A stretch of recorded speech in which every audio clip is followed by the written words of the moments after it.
지금부터 제42회 국무회의를 시작하겠습니다. 거대 야당의 입법 강행이 멈추지 않고 있습니다. 초유의 입법 권력 남용이 계속되며 정치는 실종되고 삼권 분립의 헌정 질서를 위태롭게 하고 있습니다. 민의의 전당인 국회가 국민의 이익을 대변하기보다는 정파적 이익만을 앞세우며 국론을 분열시키고 있다는 우려가 날로 커지고 있습니다. 지난 9월 19일 야당은 국회 본회의에서 순직 해병 수사 방해 및 사건 은폐 등의 진상 규명을 위한 특별검사의 임명 등에 관한 법률안과 윤석열 대통령 배우자 김건희의 주가 조작 사건 등의 진상 규명을 위한 특별검사 임명 등에 관한 법률안, 지역사랑 상품권 이용 활성화에 관한 법률 일부 개정 법률안을 여야가 충분한 협의 없이 일방적으로 통과시켰습니다. 해당 특검 법안들에 대해 정부는 이미 헌법상 권력분립원칙 위반, 특별검사제도의 보충성과 예외성 원칙 위반, 인권 침해 우려 등을 이유로 제2요구를 한 바 있으며 제2의결 결과 모두 부결되어 폐기된 바 있습니다. 그럼에도 불구하고 야당은 위헌성이 조금 더 해소되지 않은 법안들을 다시금 일방적으로 처리해 정부에 이송했습니다. 이번에 통과된 법안들 또한 특별검사에 대한 대통령의 임명권을 사실상 박탈하여 헌법에서 정한 삼권 분립의 원칙에 정면 위배됩니다. 순직해병 특검법은 제3자 추천의 형식적 외관만을 갖추었을 뿐 대법원장이 추천한 후보자가 부적합하다고 판단하면 야당이 무한한 비토권을 행사할 수 있도록 함으로써 야당이 특별검사 후보자 추천을 실질적으로 좌지우지할 수 있도록 하고 있습니다. 야당이 추천한 특별검사가 야당에서 이미 공수처 등에 고발한 사건을 공정하고 중립적으로 수사할 것이라고 기대하기는 어렵습니다. 고발인이 스스로 수사 담당자와 수사 대상을 정하는 것은 사법 시스템의 근간을 훼손하는 것이기도 합니다. 이 밖에도 이번 특검 법안들은 공통적으로 수사 규모와 기간이 전례 없이 대폭 확대되었으며 특검 수사 대상에 수사 과정에서 인지된 관련 사건 및 특별검사 등의 수사에 대한 방해 행위까지 포함하여 명확성의 원칙에 위배되는 등 그 위헌성이 한층 더 가중되었습니다. 이처럼 정부가 이미 수차례 제1을 요구하여 국회 제2의결 결과 폐기된 법안들에 대해 야당이 그때마다 위헌성이 한층 가중된 법안들을 또다시 밀어붙이는 의도를 합리적인 국민들께서는 도저히 납득하기 어려울 것이라고 생각하며 국민을 위한 입법이라고 볼 수도 없습니다. 헌법을 수호하고 국정 운영에 책임이 있는 정부로서는 사건의 진실 규명이 아닌 반복된 제2요구권 행사를 유도하는 위헌적이고 정쟁형 법안에 대해서는 어떠한 타협도 없이 법과 원칙에 따라 대응해 나갈 것입니다. 지역사랑 상품권에 대한 국가와 지자체의 행정, 재정적 지원을 의무화하는 내용의 지역사랑 상품권법 또한 중대한 문제점들이 있습니다. 첫째, 지방자치단체 자치권의 근간을 훼손합니다.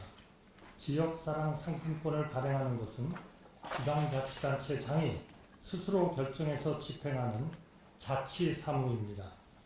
그러나 지역사랑 상품권을 발행하지 않고 있는 53개 지자체는 이 법률안으로 인해 상품권 발행을 강제받게 됩니다.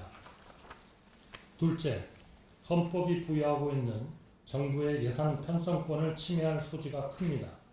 이 법률안은 지방자치단체가 행정안전부 장관을 통해 지역사랑 상품권 관련 예산을 신청하면 예산 요구서에 의무적으로 반영토록 규정하고 있습니다.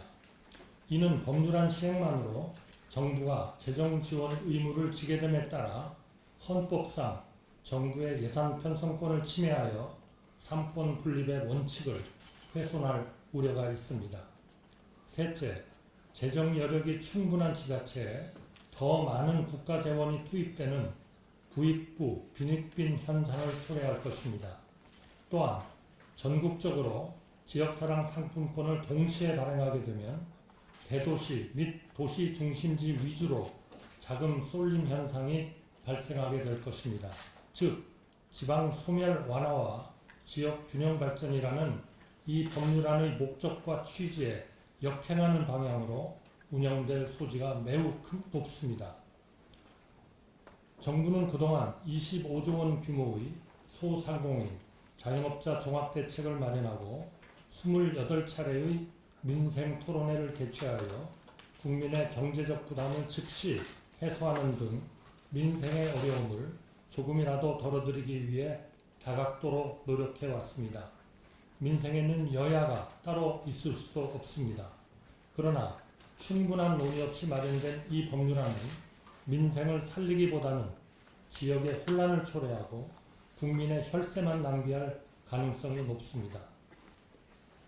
제2요구권은 헌법상 대통령의 권한이기도 하지만 위헌적인 법률, 집행이 불가능한 법률, 국익에 반하는 법률, 정부에 대한 부당한 정치적 공세를 내용으로 하는 법률 등에 대해서는 제2요구권을 행사해야만 한다는 점에서 헌법상 대통령의 의무이기도 합니다.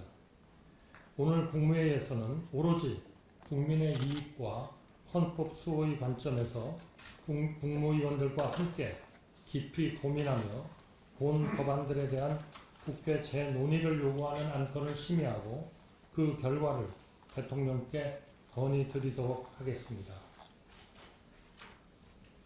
오는 10월 7일부터 3주간 22대 국회의 첫 국정감사가 진행됩니다.